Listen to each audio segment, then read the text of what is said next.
Hey, welcome back to From Scratch Ranch and our modern farmhouse build. Now that we've broken ground, I got to get busy getting the water line run close enough to the build site. I need to be within 100 feet of the build site. That's what's in the budget for the house build. So the rest of it I'm going to do because I'm about 350 feet away. So that first 250 feet I'm going to have to do myself. If you haven't seen the video of our main water supply line to the barndominium, check that out. That was a while ago where we dug the trench and ran 260 feet of trenching and ran that water line all the way to the barndominium, and that's where I teed it off there, where I need to tap into now for the main house. And that's way back over there behind the barndominium over there. So here's the box here, the junction box, where it goes straight up to the barndominium. There's the hydrant up there and the water supply line into the barndominium, the backside there. We ran it all the way along the fence line, about 200 feet down up to this point. So what we're gonna do is run the water line to the house that way, behind on the left side over there of the power pole, and then start heading right to the chicken coop, by the chicken coop out to the garden and out towards the house.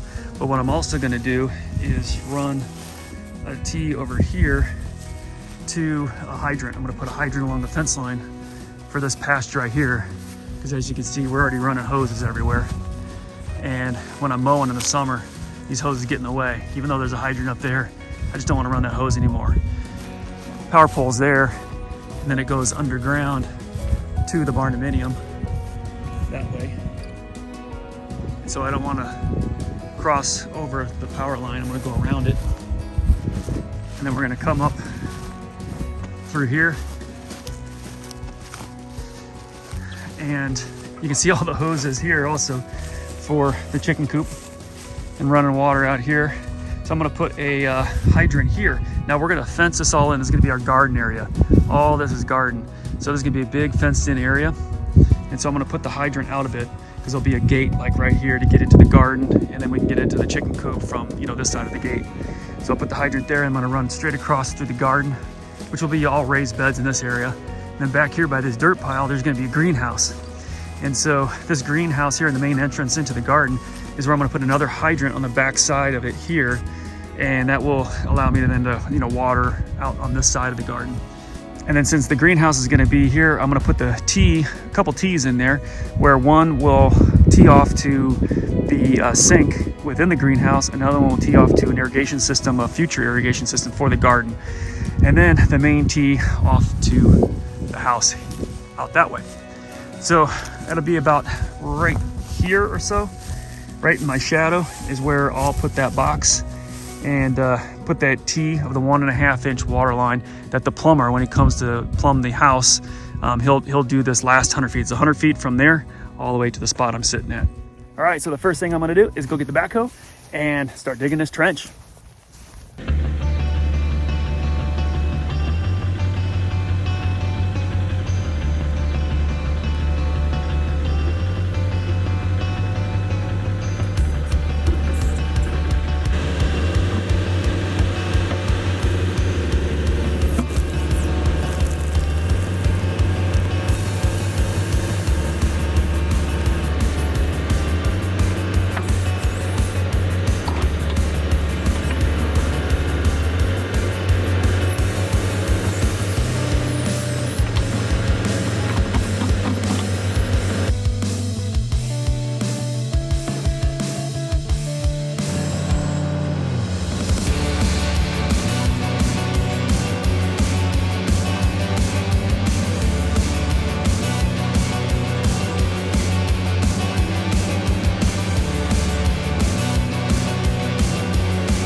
This thing's awesome.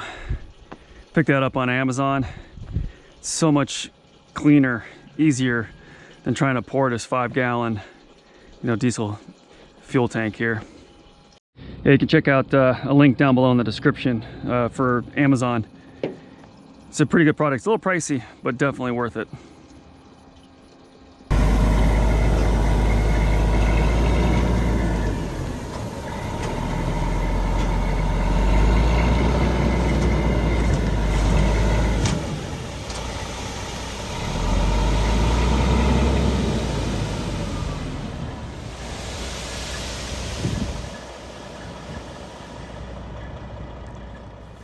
All right, we got the trench all dug, about 250 feet worth. And next I need to put the crushed limestone or the grit or the crusher dust, whatever you want to call it, in the bottom of this trench as a bedding for that polyethylene pipe. I got that 1.5-inch polyethylene pipe, which is really, really durable, but just in case, always put in a bedding, so that way no rocks or anything could potentially, puncture it and get a leak underground. So we're gonna do that now. I had that full truckload delivered this morning. It's ready to go. We'll start dumping that in. I'm gonna do 3 inches first, and then we'll lay the pipe, and then I'll do 3 inches on top of that for a total of 6 inches of bedding.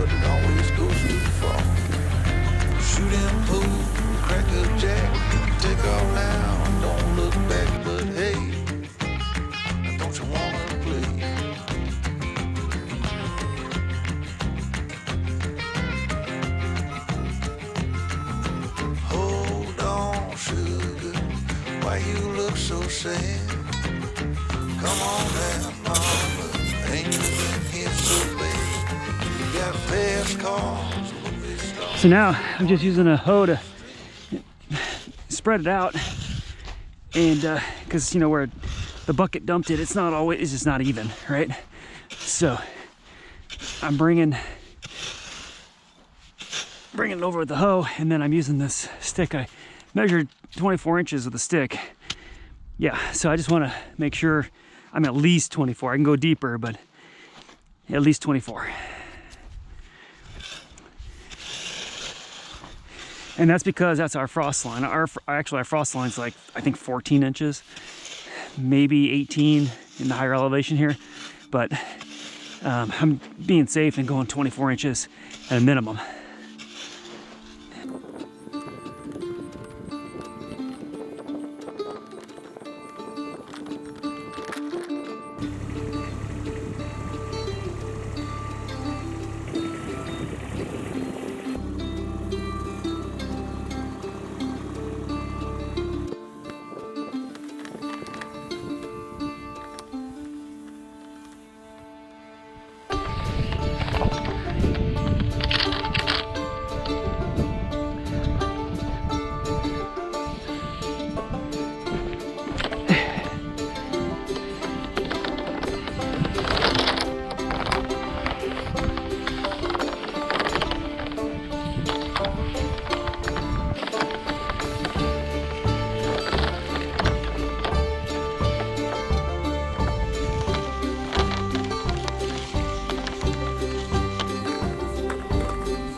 It's gonna be close.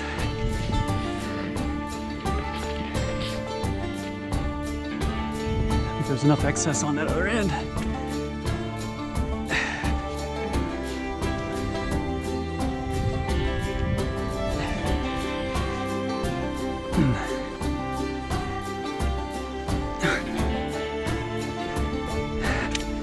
There it is. Whew. 250 feet worth. Hey, chickies.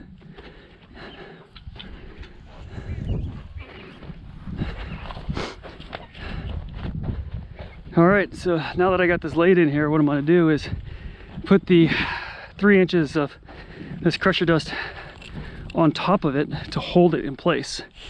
And that way it gets bedded, you know, down. See these raised areas here? I want to hold it down. So that way, once I make all my connections, I know it's in there solid. And when I pour the gravel on top of it, it's not gonna push it down and pull it from the fittings. That's why I want to bury it first. At least in the, you know, the middle part of it where I don't have any connections.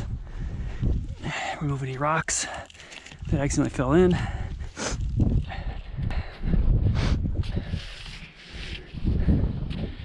Okay, so this is going to connect into this box here, so I'm going to lock it in. There. Give me a little extra room. There's a valve in there and a connector that I'll put in. So now I just got to dig out the old meter box, which you can see I've run over with the tractor a few times. I'm going to have to mark that better. But I'm going to redo all this. You can see it got filled with some dirt and whatnot. So I'm gonna dig this out so I can make that connection for the new run.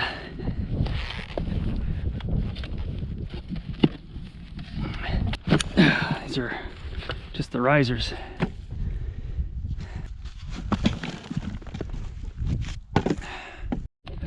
There we go.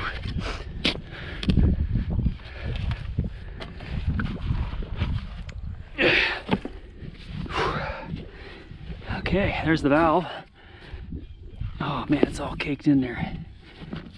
Here we go.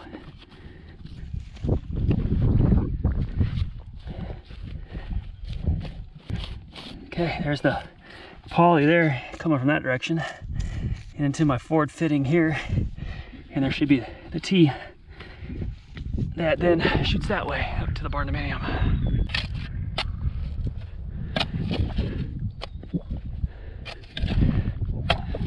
Do something different about this. This is kind of downhill here, so it's kind of just raining this mud in here. Yeah, there's that one going that direction. So really all I care about is this right here. This is the valve that is gonna go that direction. Then I'm gonna connect the house to. All right, it's time to get out of the trench. Now that I've exposed the ball valve down here that we're going to tie into this polyethylene pipe behind me, it's time to go check out all of the brass. So I've got a lot of brass here. This is about over $900 of brass. Yeah, it's a lot of money. And the reason there's so much brass here is because I'm teeing off multiple times. So off this 1.5 inch water line I've got, that's 1.5 inch, you know, tees plus the forward fittings for the poly. So that's a lot of expensive brass there with all of those tees. But I needed to get, you know, water out to the west pasture there. So I've got the first hydrant goes out to that fence line to the west pasture. And then the second hydrant is to the chicken coop. And then we've got our water main here that goes towards the farmhouse build. And off the end there will be another hydrant to the greenhouse. So behind the greenhouse, future greenhouse, for the garden area. Then here we've got another tee, a smaller tee, this is a 3/4 tee now, to the sink that will be in the greenhouse. And then that final tee on the end there will be to the potential future irrigation system that I'll have for the garden. And then back here, that's the hydrant that I'm using. That's a Woodford, Iowa. It's a 3-foot berry. I've got a bunch of those that I'm using around the property, and I really, really like them. I'll put a link down below on Amazon. I picked them up on Amazon. Last time I bought them, they were like 130, I think. And now I think I paid closer to 180 for them. So the prices have definitely gone up. But it's a really, really good hydrant.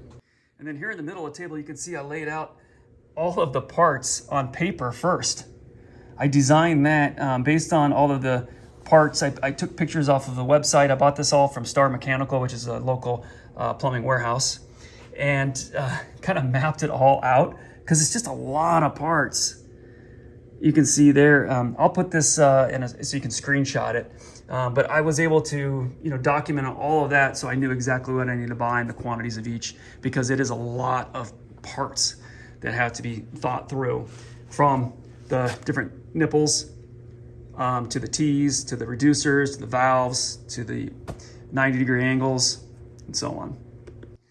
So the different parts here are this nipple here, which will be connected into the ball valve that's already out there in the box. And then we've got our T, and that goes to another nipple, to a reducer down to 3/4 inch, a 3/4 inch nipple into the ball valve, and then into a male PEX adapter. And then I'm gonna have some 3/4 inch PEX that will run out to the actual hydrant location, and then another PEX adapter into the street elbow, and then the hydrant will then screw onto the top of that street elbow. That's a female fitting there, so the male part will be upright. Then we have here a forward fitting here. This is a 1.5 inch male on that side to the female, where the PEX or poly, the poly pipe will fit in there. And it's got the stiffener that goes inside the poly that will then go and hold the poly firm, so it doesn't crush when you tighten that down.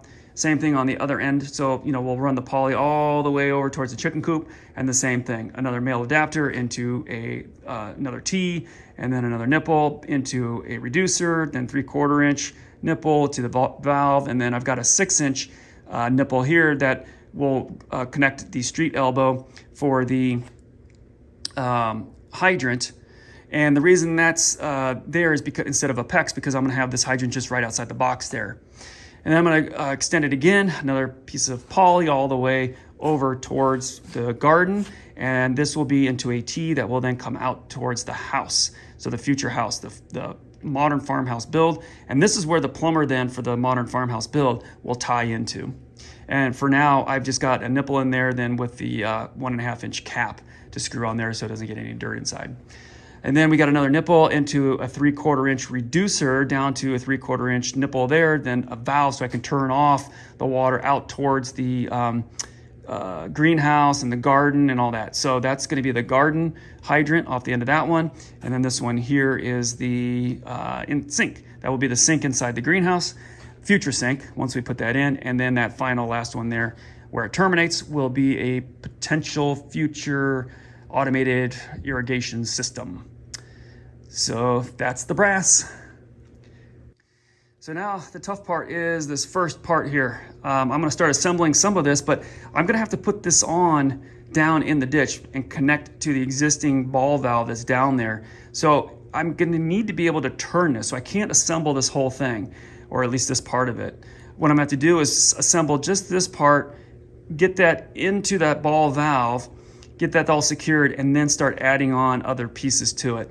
Once we get over to this part here into the next ditch or open area where the box will be for this hydrant, it'll be much easier because I can assemble this whole thing and then just set it down in there because it's wide open. Where over here, it's down up against the mud, down in the ground, and I can only dig out so far underneath and be able to attach that. Okay, let's get started on this piece right here. Okay, so I'm gonna wrap this with the Teflon tape, and the way to do this, from what I've learned, is clockwise as you're looking at it. If you're looking at the pipe, so pull this around, wrap it a couple times. And what this Teflon tape does is provides a little bit of a slicker surface for the brass to slide on as it tightens in on the other brass parts. It tends to kind of mush together. So this helps it glide a little bit better. Then I'm gonna put this piece on also on this side, and again clockwise. And the reason I'm doing it clockwise when looking at the pipe is so that when I'm wrenching on it, it's in the right direction so it doesn't like undo it.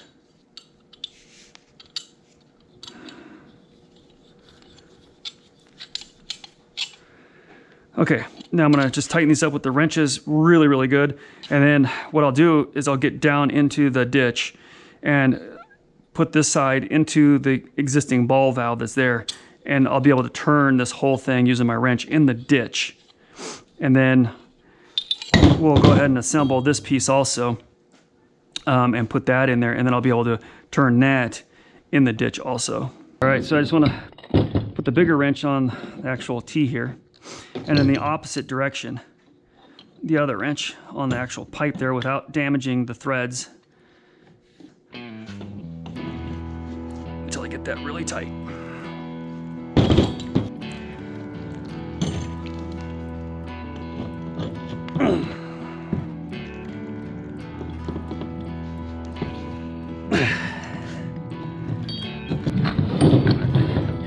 Better surface to do this on so I don't damage the table.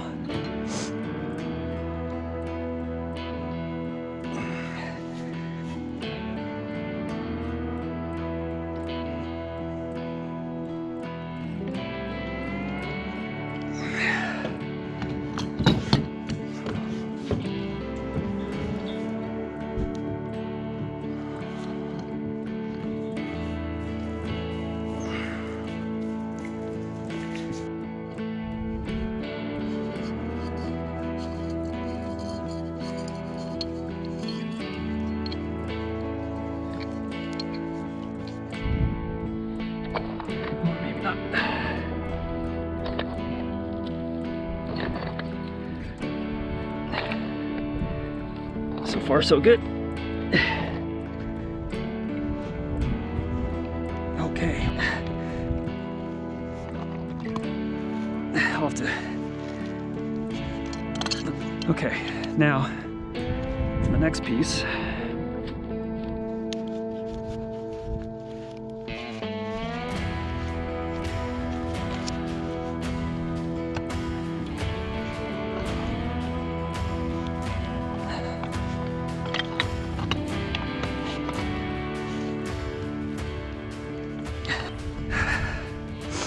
Main water, and then to the hydrant. Everything could turn on and off, plenty of room. This goes over the pipe here. So that insert needs to go in there, the stiffener. It stiffens the walls around here. So as I compress this down, it doesn't crush this at all, or this doesn't give way at all and create a leak.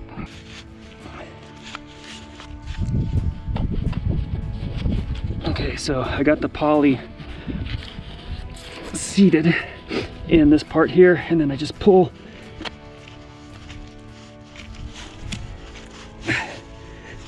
this over and start screwing it on.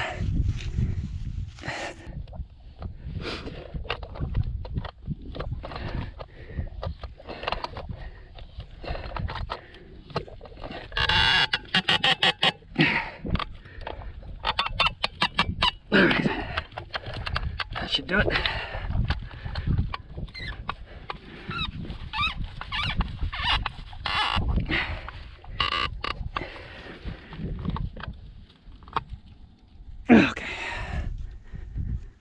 Okay, well, that's done. Got the main connected. Now, it is starting to get dark. I'm losing light here.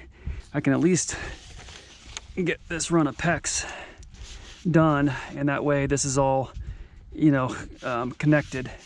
So this is just a regular PEX clamp. Now this is 3/4 inch copper tube sizing, STS poly, like PEX, but it's copper tube sizing, so the CTS size, which is very different than what you do on the inside of the house when you're plumbing that. So it's definitely a different type of tubing size. So I got the PEX clamp on there and just slip that over.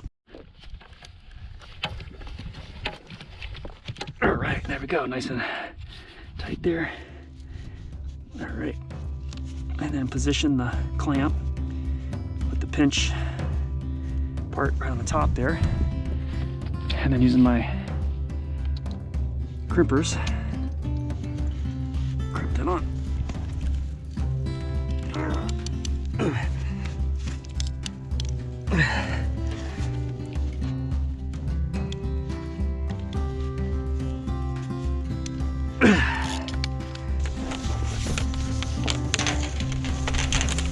All right, I got the hole extra deep here because I'm gonna set that 5-gallon bucket deeper down here, and I wanna put some gravel at the bottom because that frost-free hydrant needs to drain. And there's a lot of clay down here, so I wanted to give some extra space for this to drain into some rock.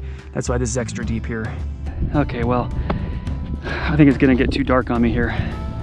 So I'm just gonna leave this up like this, and this like this, and clean up. I got maybe a little bit of daylight left to clean up. But it's a lot of progress. This is all done now. And we still got to check for leaks and when we turn it all on and put the meter boxes back on and the risers and then bury it, but we're getting closer. All right, I'll be back when the weather breaks and gives me some good weather to finish this up. Well, we got a lot of rain yesterday and filled up my trench, and it's keeping me from getting this job done.